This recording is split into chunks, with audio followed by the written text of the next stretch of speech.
Hello, beautiful people, and welcome to this episode of the Montpelier Happy Hour here on WVW 107.7 LP Brattleboro, your community radio station. You can also find us on Emily Kornheiser's YouTube channel, as well as the Montpelier Happy Hour Facebook page, and our website, themontpelierhappyhour.captivate.fm. Today, I'm speaking with regular contributor Emily Kornheiser. Hello, Emily. Hello, Olga. Good to see you. It's good to see you too. We have a lot to talk about, as we usually do. The legislative session is kind of ticking down. Do you see the end in sight? Are you kind of seeing the light at the end of the tunnel?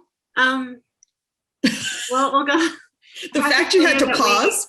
We colloquially, I don't know if I'm supposed to tell people this, but we do call this the season of broken hearts or lost dreams or crushed hopes. Long ago, Representative Trieber told me you have to be willing to drown your babies if you want to succeed in the legislature. And this is the season for that. So, because things are getting real and they're either going to pass or they're not. It's actually a little bit past that. So it's already been sort of made clear what will pass and what won't. Okay. At this point, it's like at any moment, things can get incredibly tweaked in a completely different direction, and things can get totally thrown into the trash heap. And it's often much too late to do anything about it. And so it's it's a little bit of a wild ride. Well, good luck. I hope Thanks. All your babies make it to the end. Thanks.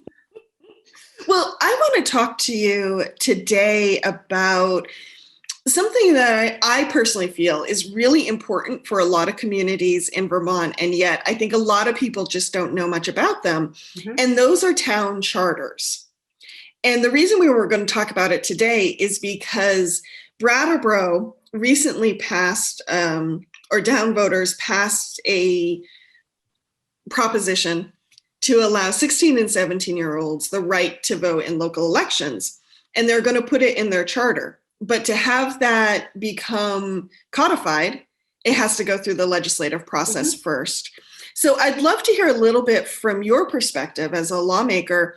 What are town charters and why are they important to the governance process?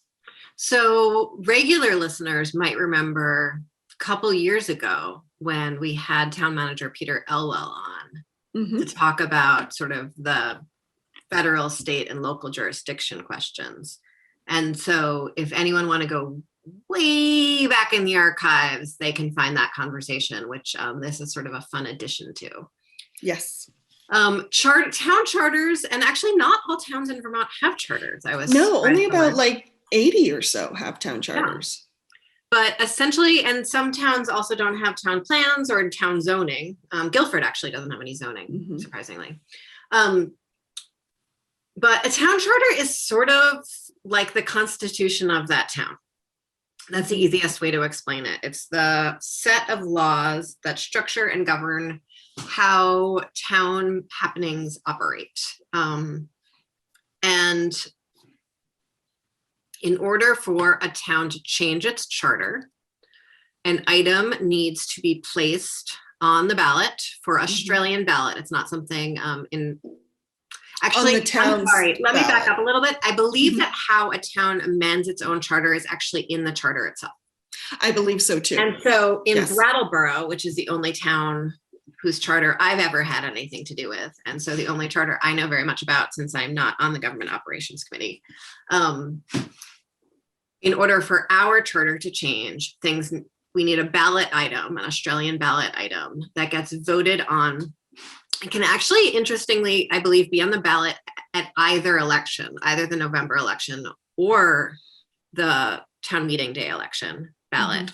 But it needs to be on a ballot and go before the voters and pass by a majority.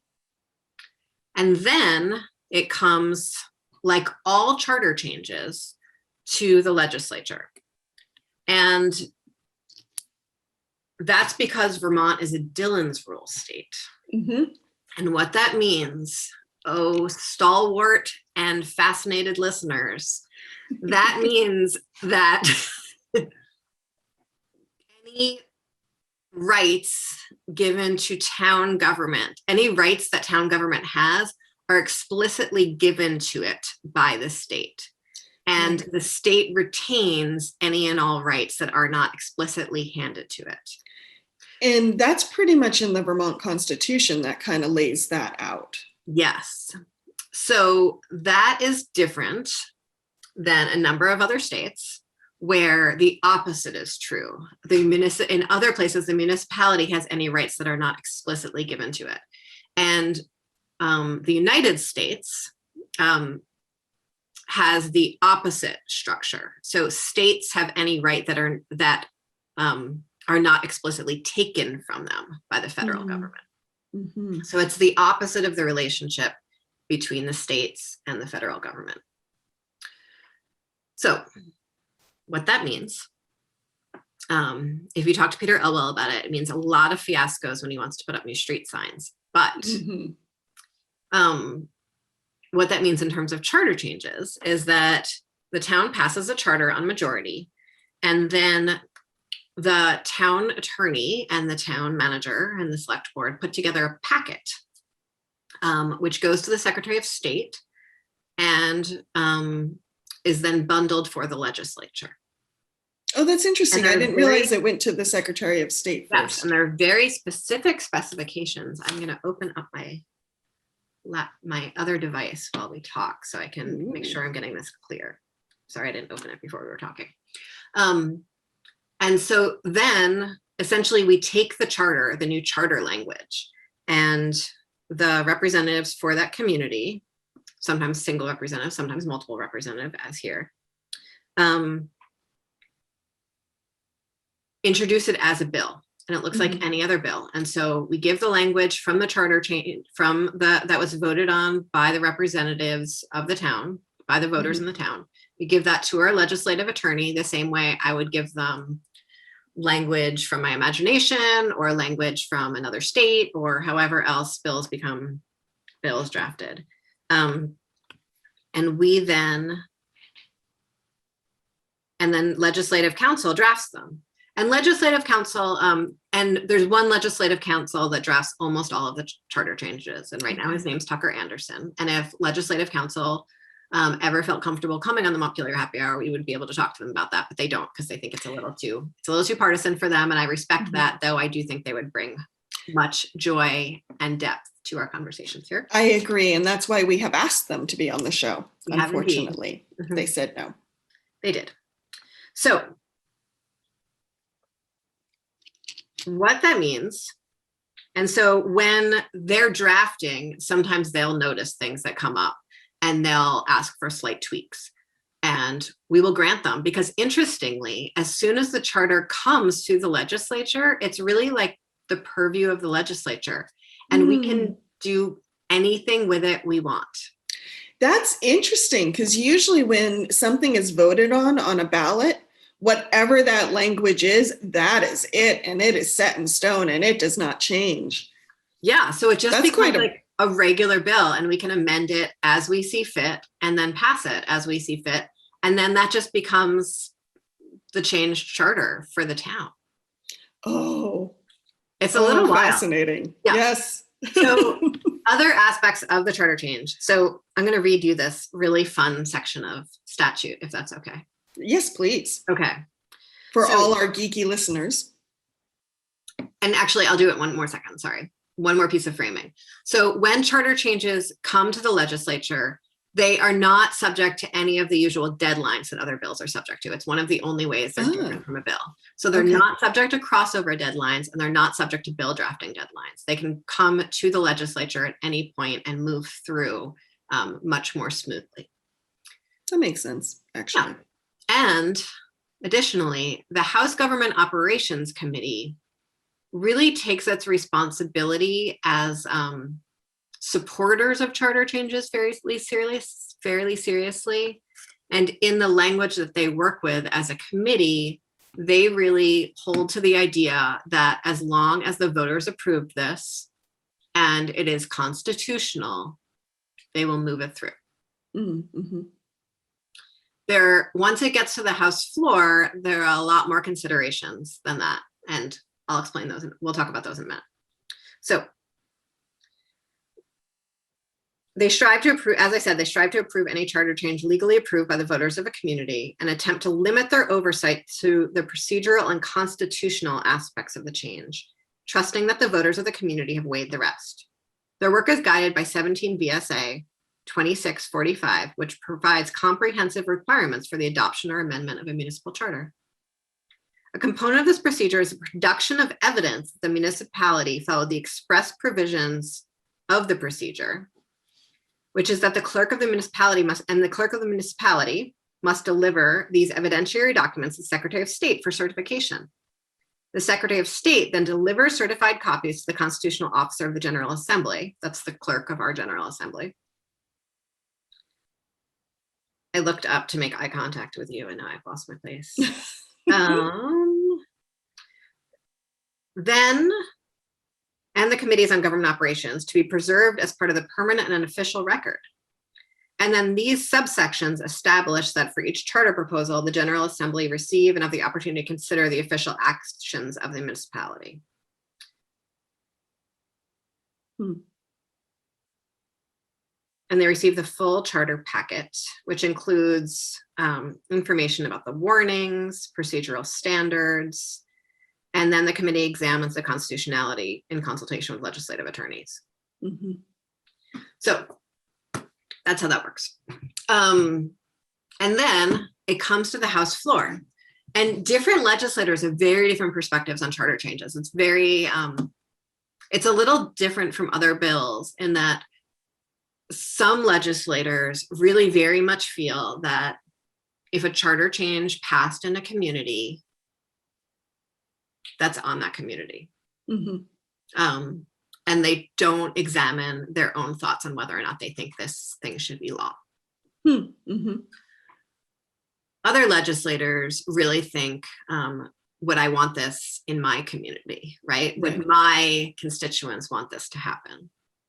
And with a charter change like the youth vote charter change, or more, also this year, the non-citizen voting charter changes that we've seen in some other communities, that they've become very, very contentious conversations because people move beyond the idea that this was the will of the voters in this community, Brattleboro, which is very different from my community, a legislator might think, to like some really deep ethical quandaries for people around what voting rights means. So just out of curiosity, Emily, where do you fall on that spectrum as a lawmaker? What I tell myself is a charter change is a charter change and people have voted and they deserve to have their vote respected. But I haven't had a charter change come up that is something that I deeply disagreed with yet. So I haven't had that belief pushed very far. Oh, interesting. Okay. And so if it was something that I believed to be like deeply immoral and unethical and bad for the people in that community, I don't know what I would do because I haven't been put in that position yet. Fascinating. Well, one reason when you put up on Facebook that this right now it's called H361, which is the charter change to allow younger voters in the in-town elections. When you put that up on your Facebook page, why I think there was a moment of celebration for many people who have wanted this to go through is that it's been more than one attempt to get it even this far to the legislature because of some deep philosophical concerns and conversations just on the community level. Yeah, so it took a few years for it to pass in Brattleboro, I think. It took a few years for it to get warned and on the ballot. And then, and I honestly, I'm sorry, I was not tracking it that closely back then. So you probably have a better memory of those events. And then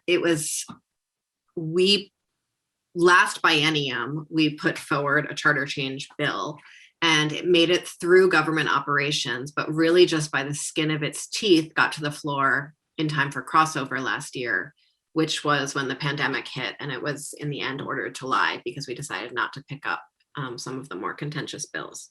Mm-hmm. And so we had to reintroduce it this year. Fascinating. And Fascinating. it took a pretty significant hustle for it to get to the floor again this year. Really? Yeah. And why was that? Were people just feeling that we have so many pandemic issues, we need to focus on those? Or were people just thinking, 16-year-olds at the ballot? I like to think it was a little more nuanced than the latter. 16-year-olds at the ballot. But I think it was more that than we're so focused on the pandemic issues, because we did something about like warning lights on emergency vehicles the other day that like took an incredibly long time, and I'm still a little unclear on what we did. So, well, I guess it passed the House, H361, on a roll call. It was quite a debate. It took more than, it took quite a bit of time, and it was quite contentious. Really? And interestingly, there were some people who changed their vote on the floor, like who entered the debate, listened to the debate, thought they were going to vote no, and then voted yes, which you might like to think we are all open-minded people, curious and waiting for the debate points, but in fact, never happens. Nope. And you've talked about that before. Yes.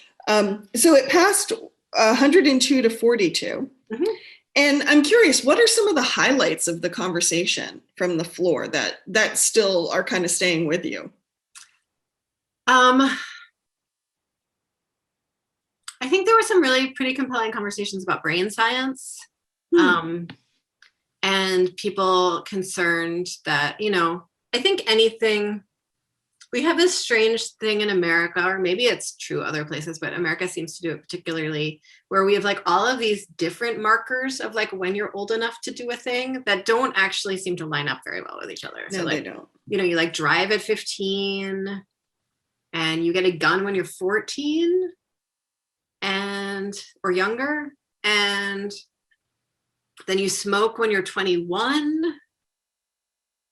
but and then like, so I guess, and then you vote in local elections when you're 16, but national elections when you're 18, but you can't rent a car until you're 25, but you can work when you're 12. It's just, so I think whenever you can join the military at 18. And I remember when we had the conversation about raising the smoking age to 21, there was a lot of conversations about you can join the military, but you can't smoke. Mm-hmm. And so I think whenever we get into any of those, and basically at this point in Vermont, you're not tried as an adult until you're 22. Mm-hmm.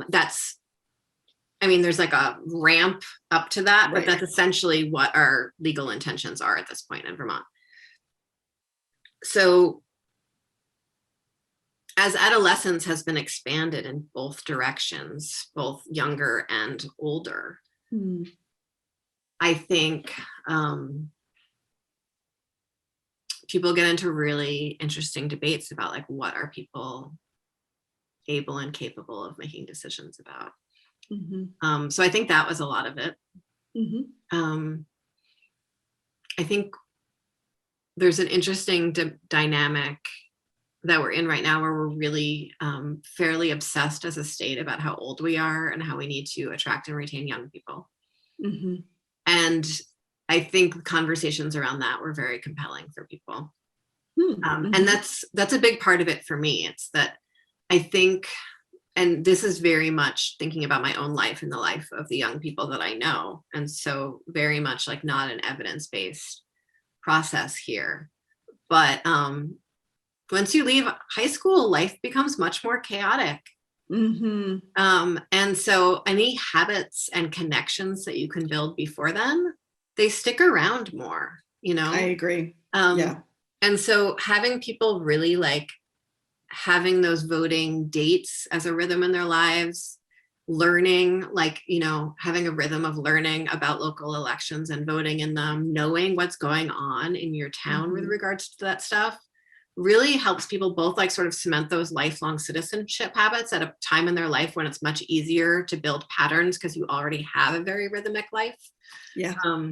And it might help people like feel more connected to their community in a more adult way, so that they return or stay. So And that they have a voice and they have a way of expressing that voice. Mm-hmm. Yeah, I believe that when the youth vote proposition was first put before Brattleboro, that's what those who were supporting it, that's the argument they made, that let's help these young people build these kind of civic habits so they can carry them on later into their life. Yeah. Yeah. The last thing for me that I, felt, it didn't come up in the debate because I didn't say it and I don't think other people would say it, but I said it sort of like earlier in more casual conversations. It's like, because Brattleboro does something does not mean other places in the state will do it. Mm-hmm. Like we are Brattleboro, the one and only. I don't think that's our official marketing slogan anymore, though I wish it would be because it's hysterical. It's the philosophy, even if it's not the slogan. Yeah. And so I just, like we had the naked people for that time. And it's just because we do it does not mean your people will do it. Don't worry. Don't worry. So that's the biggest, that's sort of my biggest point on the charter change that I, of course, did not make publicly because it brings up too much bridge jumping kind of motherliness. That's precious. Yeah. So I'm really excited about it. I'm really excited that we could get that done. I was in contact with Rio Dimes, who was one of the main youth advocates. That's right. For this. She That's right. really worked so hard to get this through and actually is driving, is living her adult life right now, is well over 18.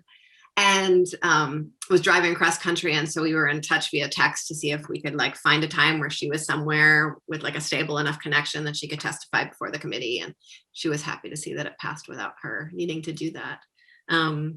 But yeah, and so then it moves over to the Senate Government Operations Committee, which is chaired by our own Jeanette White, who I have not actually had a chance to speak with directly about this recently, but I was looking through old newspaper articles to prepare for the House vote and saw her say lots of lovely things about it. So I'm hopeful that things will go fairly smoothly over there. Wonderful. Well, it will be really fabulous to see this come to fruition because so many people have worked so long and hard on it. So it goes to more detail. Yes, please. Okay. So, and this is an issue that came up in the conference. We've had 2 towns that changed their charter to allow non-citizen voting. And which interestingly, I don't know if we've ever talked about this before on the show, but interestingly, most municipalities across the country allowed non-citizen voting before the 1920s, not these 20s we are living through right now. And it was really the incredible racism and xenophobia that came with sort of a new rush of immigration in the 20s that shut that down. And so we have a history in the United States of allowing non-citizen voting in local elections. And so, but when we did that in Montpelier and Winooski, there was a lot of controversy around whether or not people could then vote in school elections. Oh, school board elections. Because school board elections and school funding really impact the economics and the tax rate of all of the other towns in the state because of our education finance system, which I think we're going to talk about after the break. Yes. So what it was decided is that in Montpelier, school elections were not included in that charter change, but in Winooski, which has its own school district that exactly covers the boundaries of that town, we decided it was allowed. And down in Brattleboro, the original youth vote, which happened before Act 46, when we merged districts, did include schools and school board elections, but we decided, given the fact that this would bring in sort of elections that impact all of these other towns around us, that it was best to leave that piece off the charter change. Thank you for bringing that up, because I think most people would assume if you can vote in municipal elections, you could vote in school-related issues as well. But that is interesting, because the school district, which in its way is its own sort of municipality. It's actually legally considered a municipality along with the Communications Union District and the Waste District. Yeah. And some of them have their own charters even that. Because that does cross town borders, it does add an interesting wrinkle. So we felt that, voters of the towns of Dummerston and, Putney and Guilford and all of the other members of the school district would need to vote on the youth vote if we were going to move that through. Well, who knows? It may be next. Yeah. Well, thank you for that. I said, get on out there, youth.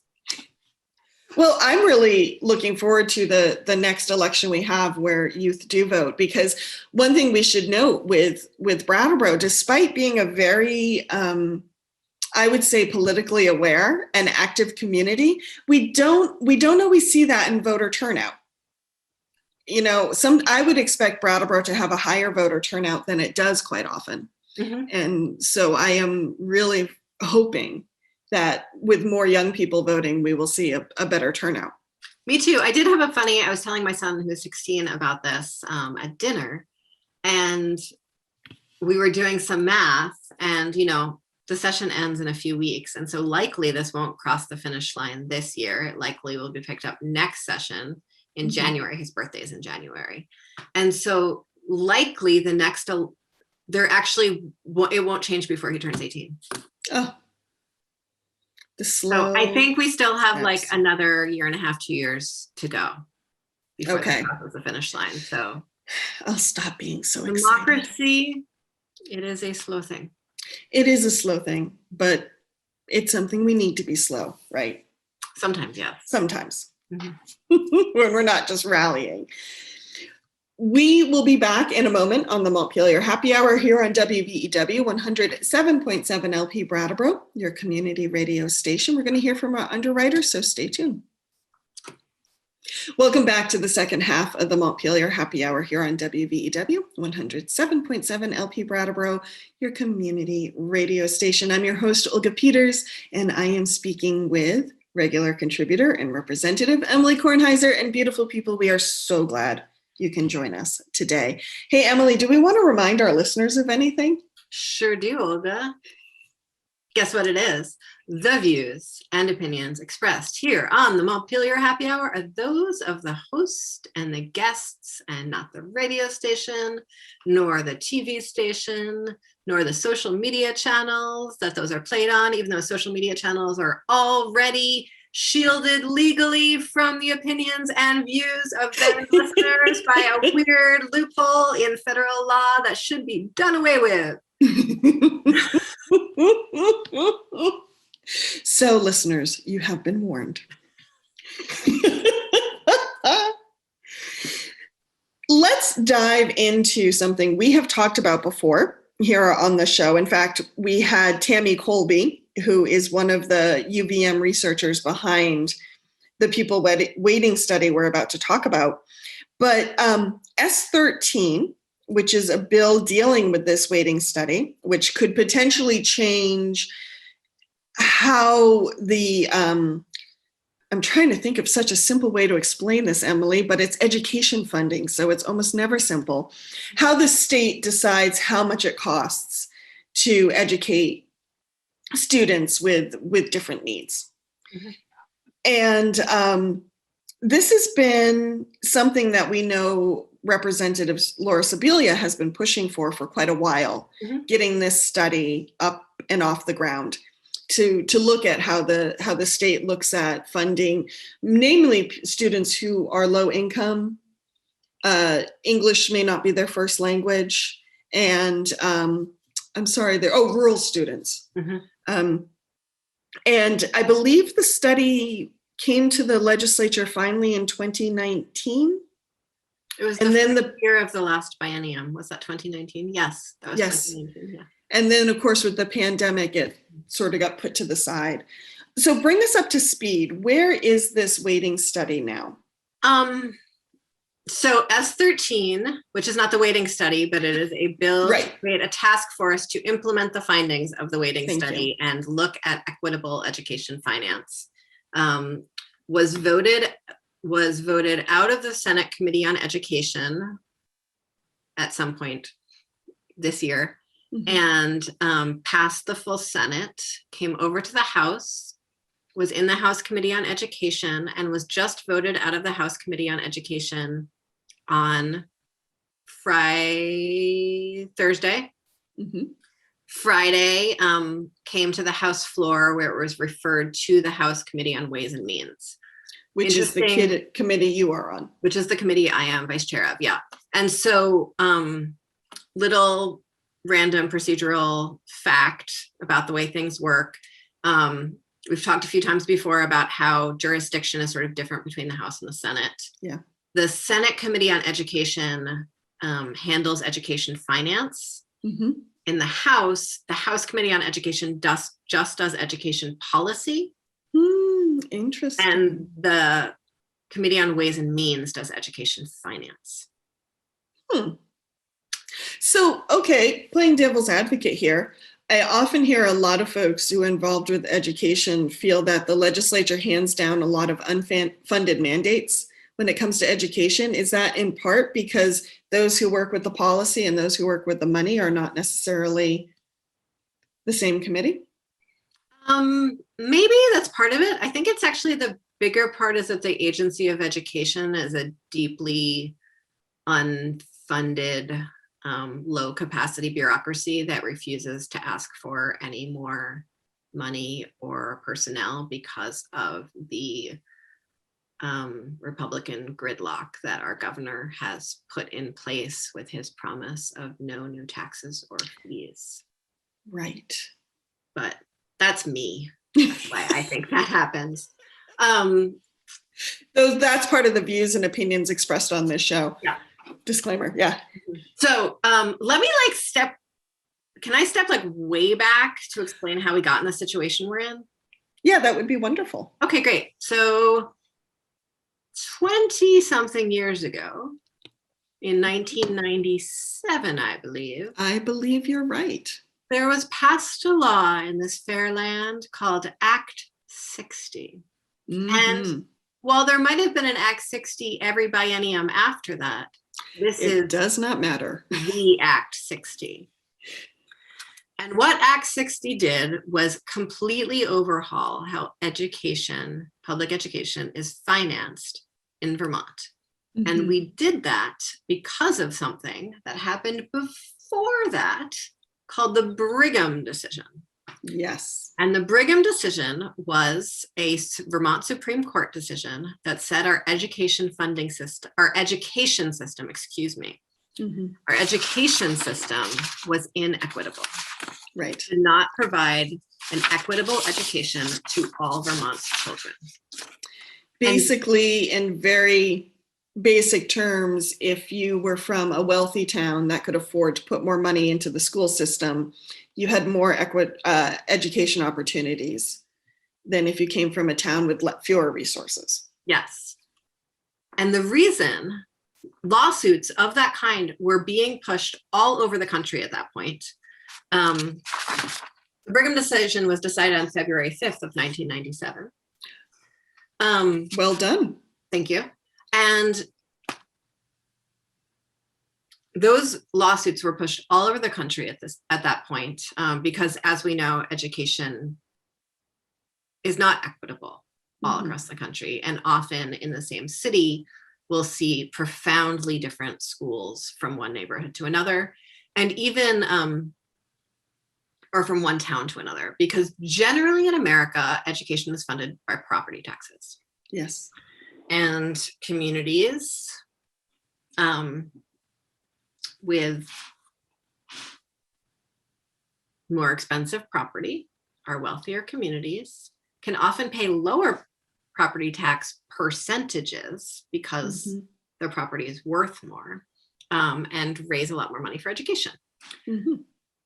So those lawsuits were happening all over the country.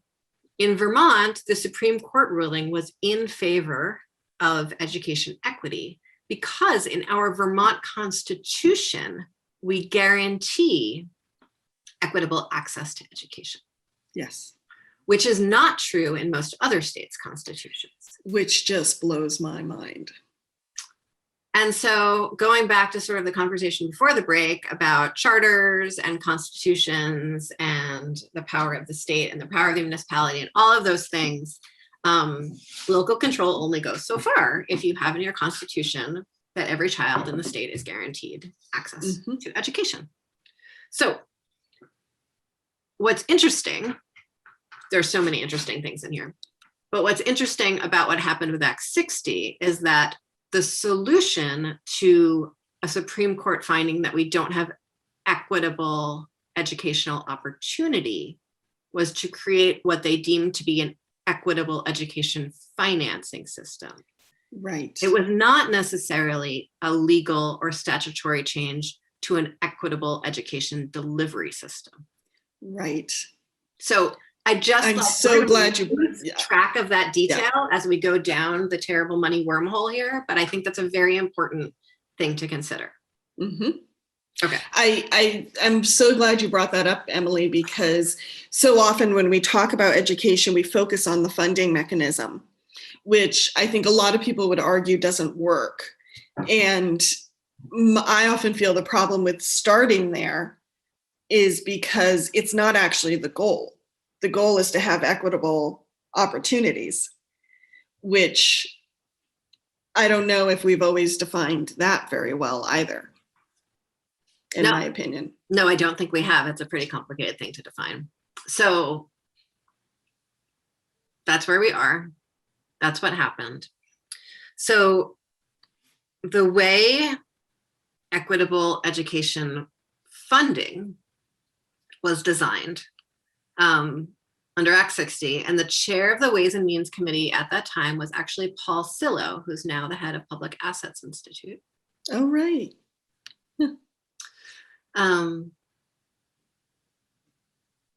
Just for,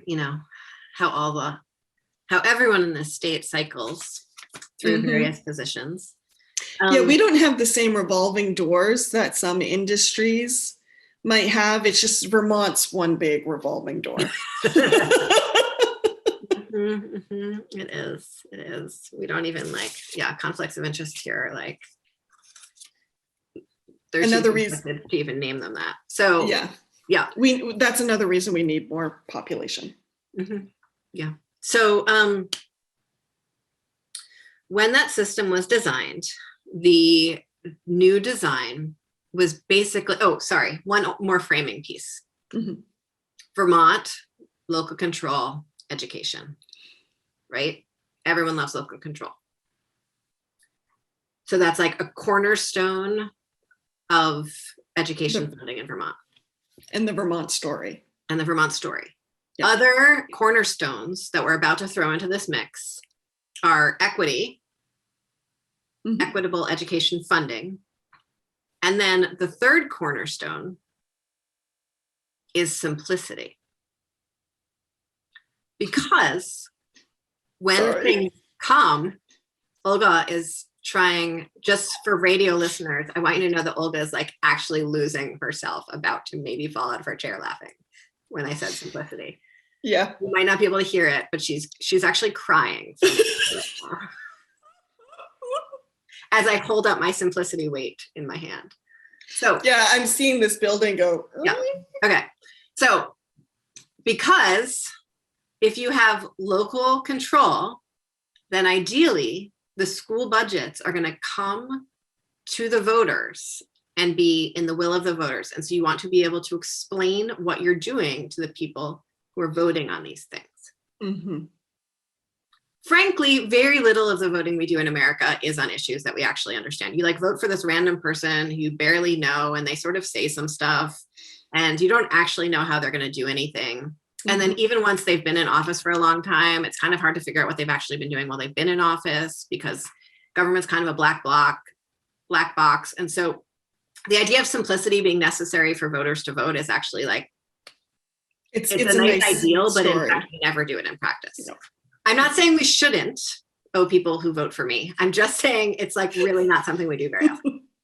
But there's this idea, especially with education funding, that people need to be able to understand their educational funding formula, because if they don't, they won't be able to like feel the burn of education spending. And if people don't feel the burn of their education spending, then we might just like go hog wild and spend all the money on the children, and something terrible will happen.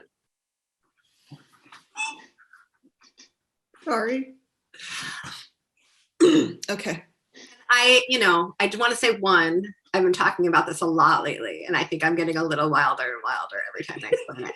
But we do the Montpelier Happy Hour, talk about the stories behind what we do. And this is like a really basic assumption that's built into some of the chaos of this model. Yes. And I think it's one of the reasons when you talk about ed funding in Vermont, you can start seeing the smoke. Yeah. I mean, when the reason I was laughing so hard when you were talking about people might not feel the burn, I was like, really? I have yet to see an education budget conversation at the local level where people aren't feeling the burn. And it's usually the burn of absolute confusion. Yeah. It's also really like, I don't know, I think that people are capable of understanding complex things if people are capable of explaining complex things. There's that. But like, I think one of the most important qualities in someone who is in either an administrative position or an elected position in government should be to explain complex things. That's like, there aren't that many job qualifications other than that, actually. But that's a good one. Onward through the complex thing I'm going to explain. So we have these three competing interests: equity, simplicity, local control. Local control. And so what we decide to do in Act 60 was essentially every town still gets to vote on their school budget, however they want it to be, whatever amount of money they want to raise to meet the needs of the kids in that district. And then all of those needs, all of those voted budgets, all those approved budgets, all get put into a great big pot. And that is the yield need for the year. A statewide pot. A statewide pot. All the budgets, all totaled up together, the budgets that were warned and approved, all get totaled up together and then divided amongst all the voters in the state. And those are the property tax rates for the year. Sort of makes sense, right? All the voters or all the property, all the taxpayers. Thank you. Yes. And so some people pay property tax directly and some people pay it via their landlord through the rent. But anyone who lives somewhere pays property tax. Yeah. And, even when you buy something in a store, you're sort of paying for part of the property tax of the place you're buying the thing at.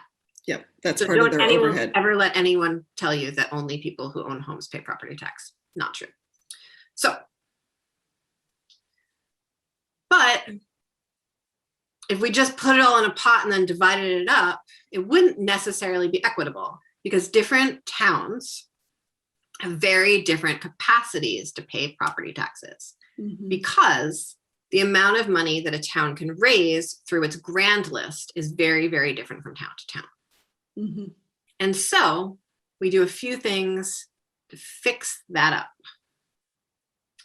And one of the ways we fix that up, and there's a few, and I'm not going to get into all of them today, but one of the ways we fix that up is called the pupil weighting.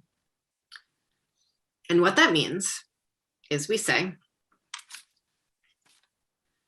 some students are going to cost more to educate and are going to cost more to sort of run the school. And one of those is kids who live in poverty. And so another is English language learners. And so the amount of kids who live in poverty or the number of English language learners in a community get put into a formula. And for every English language learner, I am so sorry. I need to pause. There is someone in the apartment building calling. Okay. I will be right back. Should I keep on telling this story? Yes, please. Great. It's weird. Now I'm talking to myself. So essentially, given that we assume that children living in poverty and English language learners cost more to educate, we have put a weight on essentially the tax rate of those districts that have more kids in poverty or more English language learners, so that the tax rate in that town, when it's divided up among all the towns, will sort of result in a little bit more money towards their budget. And that's called the pupil weighting. And so what that means isn't that districts with lots of kids in poverty or districts with lots of English language learners get more money. It means that they experience a lower tax rate per dollar that they spend. And that's a really important difference here. What's an interesting piece of all this is that those pupil weights were actually determined before Act 60. So the individual pupil weights that we use right now and that are in statute from Act 60 and have not changed since Act 60 were actually the pupil weights that we had carried over from our education funding formula that we used before Act 60, when they weren't used to determine tax rates, but were in fact used to determine something called the foundation funding formula, which was actually about sending cash to districts. So previously, these weights were used for determining how much spending was needed in a district. And now they're used to determine tax liability and tax rates in a district. And those are two very different calculations with the same formula, because we just carried it over from one statutory situation into another without examination. Sorry, Paul. So, bad choice. So, in the intervening 20-something years, a whole lot of tweaks to the system have taken place. Many of them have created perverse incentives for a lot of the behaviors that we were originally trying to prevent. That's what happens when laws are sitting around for a long time. Exemptions build up, problems build up. One of the problems that has built up is an understanding that perhaps these weights are not entirely accurate to reflect the actual increased cost of educating students living in poverty. One of the reasons for that is it's actually become more expensive to educate students living in poverty as our human services system has been decimated over the last 20 years. There's a lot of other reasons for it too, including the fact that they just were the wrong calculation in the first place. Yes. So lots of political will and conversation about this. Tied to the conversation around Act 46 and previous to Act 46 was the idea that rural schools might also be more expensive than non-rural schools. Not necessarily small schools, but rural schools. And so Professor Colby was commissioned by the legislature to study the issue of whether or not the weights are accurate and what accurate weights should be. She delivered her report. Her report said, your weights are totally inaccurate. Here is what accurate weights should be. And yes, perhaps you should add a weight for rurality, which is a very fun word to say. Would you like to try it, Olga? No. Okay. And so that is where we find ourselves today, trying to figure out how to implement these weights. However, one of the sticky points here is that this, if we just implement right away, these are fairly drastic changes, because remember, the previous numbers were not evidence-based at all, and these are new evidence-based numbers. One of the big challenges that we'll experience is that some districts could keep their budget exactly the same and experience a reduced tax rate. Right. However, some other districts could keep their budget in the exact same place and experience an increased tax rate. And all at once. It could be a real shock to the system. That would cause quite a lot of impact at a time when districts are already experiencing much wildness and difficulty. And so we have an implementation task force, and we are trying to figure out what it should do. Fantastic. Yes. So what stage is this implementation task force at? Is it still in the phase of being formed? Has it started looking at some of the potential ways to implement? Like, where is it? Oh, So the bill S13, this is my outline of the bill right here. This is my doodle in the little corner. It's very pretty. Thank you. The bill is an implementation. The bill creates an implementation task force. And the idea is that the implementation task force would meet over the course of the summer and through the fall to hammer out both an implementation plan and some draft legislation for consideration and passage by the legislature next year, still within this biennium. And so we are trying to, on Ways and Means, make sure that the task force is considering all that it needs to consider in order to do a good job, and is not considering more than it needs to consider in order to actually get something done. And that it is composed of the right people to have those conversations. And that's a hard thing to do, because one of the things that we recognize is that we actually didn't quite ask Professor Colby all of the right questions before she took on her study. And we know we didn't ask the right questions when Act 60 was drafted necessarily. And we don't want to wait another 20 years to restart this conversation again. So we're wrestling with a number of issues. So like I said, the composition of the task force is really important. We want to make sure that they meet often enough that they can really get it done, but not so much that they become mired in their own circular thinking. It's the thing that happens. We want to make sure that it's small enough that people can really like make decisions and get things done and take responsibility, but not so small that people won't trust the work. Right. And it won't become too driven by people's own ideologies.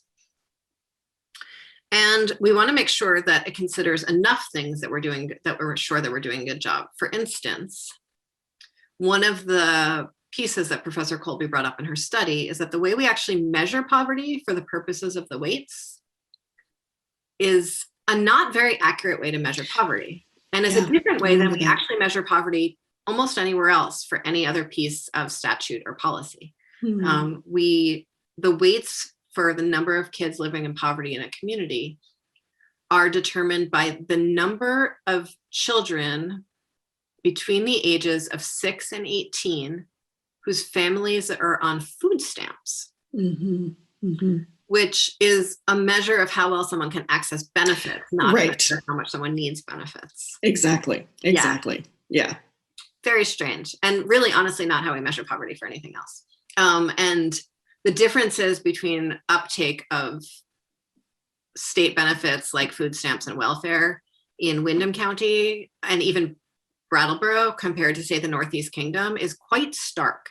And so we're baking in another inequity into the system if we continue using that poverty measure, for instance. Good point. Thanks. The other piece of that that's funny is that when universal pre-K passed, and even when universal kindergarten passed, long ago, no one went back and changed the ages that should be considered in this poverty. So it starts at age 6, when in fact it should start at age 3 or 4. Right. Good and point. We know that families are actually much more likely to be living in poverty when their kids are those ages than they are when their kids are older. So we're losing poverty counts. Yeah. In a lot of cases for that. So that's one of the factors that the task force needs to look at. Other factors are how we actually communicate this work in a way that's much more transparent and meaningful to communities, so that people can actually understand how their education funding happens. We need to understand how the rates and the weights affect non-operating districts, and schools connected to non-operating districts. We should just quickly mention non-operating districts don't have a school actually within their district. They tend to tuition their children to other schools. Anywhere else in the entire country, this would be called school choice, but here we like to use euphemisms like non-operating districts. Stratton is an example. Yes. And even Marlboro is an example as well. Oh, okay.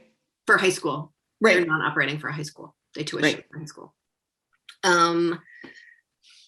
And then there's other things about how does this interact with special ed and Act 173, which is a a very different funding formula? How does this interact with federal funding? Are there better ways to meet the needs of kids in poverty than just straight school budgeting? Well, I find that last question the most intriguing because, as we said at the beginning of this conversation, one thing I think Vermont has wrestled with its education system is you have the goal of equitable opportunities, and then you have the financing mechanism, and they're not necessarily working together. And I sometimes wonder if we don't solve that little nugget, will anything else we do actually make a difference? I also have that question. And that is the question that is also very much at the crux of, can we give this task force so much to do that they never get anything done? Yeah. But how do we actually make sure that the work that they do creates lasting change on behalf of Vermont's children? And so narrowing that question enough that it's solvable in a month or two is feels like really my work for the week. Well, thank you, Emily. Unfortunately, we are out of time, but I know. But is there any last thoughts you want to leave listeners with before we wrap up? No, and I would really be perfectly happy if you never asked me that question again, Olga, because I never have an answer to it. And if I have a last thought, I will just throw it right out there. Duly noted. Well, as always, Emily, wonderful to have you on the show. Do you have a toast for us today? I do. In this season, as we emerge from the COVID, as we deal with the final month of the legislative session, as so much actually feels quite so difficult, I want to give a toast to spring ephemerals and how so much beauty can just come sprouting out of the ground, blanketing the world, and then disappearing again. And we can just trust that they're going to show back up next year. Yes. To the dandelion. To the dandelion and the daffodil. Thank you, everyone. Have a wonderful weekend. And you can always find us at 2 p.m. on WVEW, 107.7 LP Brattleboro. On Fridays, you can also find us at the Montpelier Happy Hour Facebook page and Emily. You can find me, well, not actually me, but ways to contact me on emilykornheiser.org, where you can find links to my blog, my social media accounts, my phone number, and my email address, as well as a Zoom link for my community conversations that I host every Sunday at 11 a.m. Thanks. Have a great weekend, everyone.